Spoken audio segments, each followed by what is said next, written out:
I thought over that for a minute and said, "Can you feed me?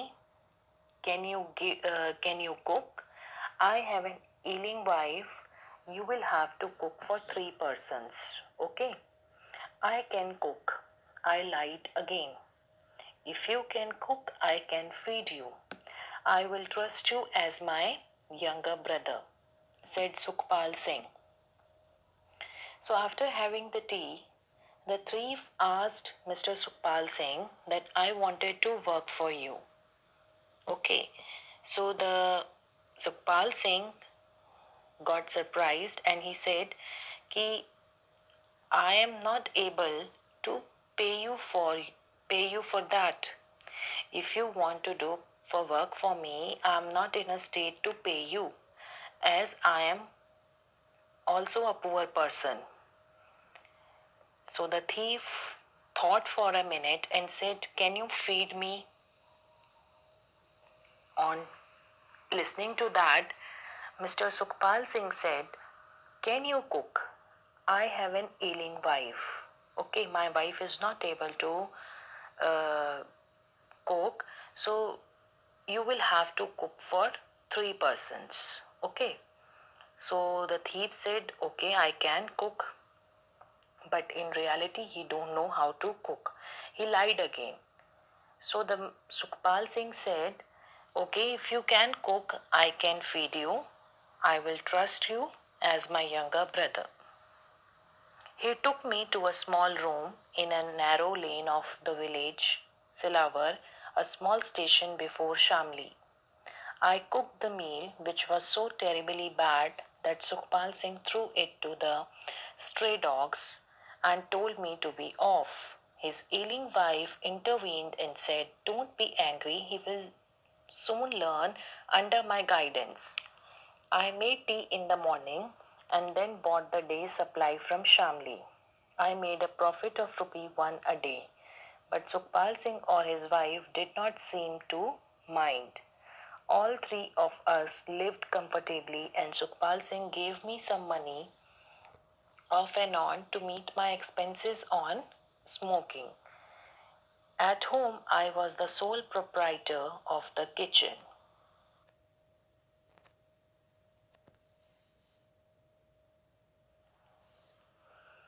So Sukhpal Singh took him to his village, Silawar, a small station before Shamli, and the thief cooked his meal, which was so bad that the Sukhpal Singh threw that meal in front of the stray dogs and told him to be no, you are not worth it, that you are not able to cook.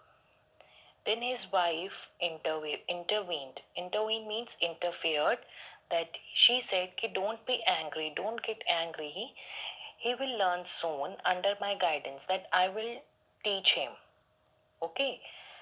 I made tea in the morning and then bought the day's supply from Shamli.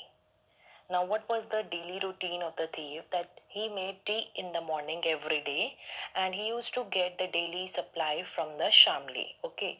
Then he made a profit of 1 rupee a day.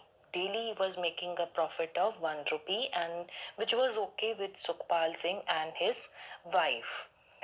And they all the three of them were living together comfortably, and Sukhmal Singh was giving him money on and off in order to whatever he want to do, as he was spending on smoking or whatever. So on and off, Sukhpal Singh was giving him some expenses so that he can do or he can save whatever he want to do with that money. One day, as Sukhpal Singh's wife Savitri was snoring loudly, I entered her room to find out what the matter was. Her bosoms were heaving with deep breathing and snoring was unusually loud. I stayed there, but my eyes grew fixed on her earrings. The more I looked, the more fascinated I felt. I forgot Savitri, I forgot Sukhpal Singh, I forgot their homely love. Selfishness overpowered me.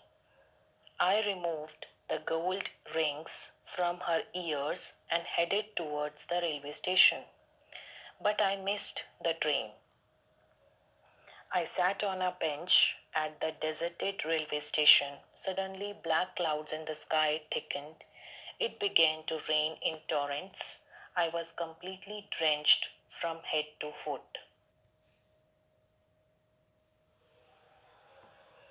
So, what happened after that?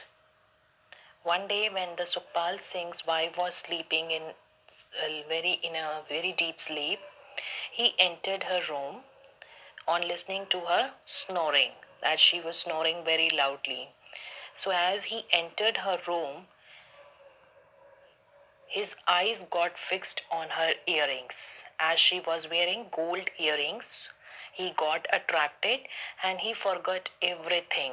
He forgot Savitri. He forgot Sukhpal Singh's love and affection, whatever love and affection he got from them. He forgot everything, and selfishness overpowered him.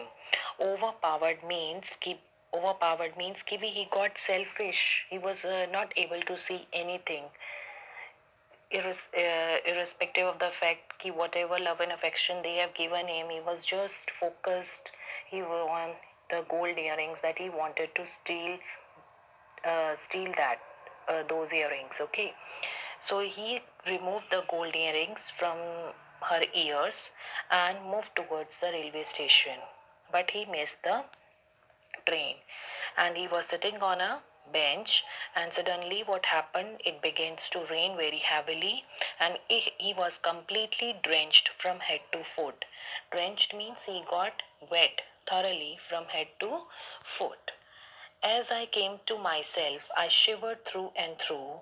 However, I could not make out whether this shivering was due to fever or due to fear. I rose from the bench and took shelter in the temple near the station. But the lightning and thunder in the sky and the incessant rain added to my misery. Hoping against all hopes, I staggered to Sukhpal Singh's house. I knocked at the door violently. As Sukhpal Singh opened the door, I fell into his arms. His warmth helped balance me a little. He only muttered, "Where have you been in such a bad weather?" So, as he was completely drenched from head to foot, he was shivering, and he was not able to understand whether he was shivering due to the fever or due to the fear. So, he rose from the bench and took shelter in the temple near the station. But due to the lightning and thunder in the sky, he was not feeling well, and suddenly he was hoping that only Sukhpal Singh is going to help him. So he walked to Sukhpal Singh's house and he knocked the door. As Sukhpal Singh opened the door, he fell into his arms and he felt very relaxed under his arms. So Sukhpal Singh, when he opened the door, he asked him, "Where you have been in such a bad weather? Where you have gone?" Okay, he laid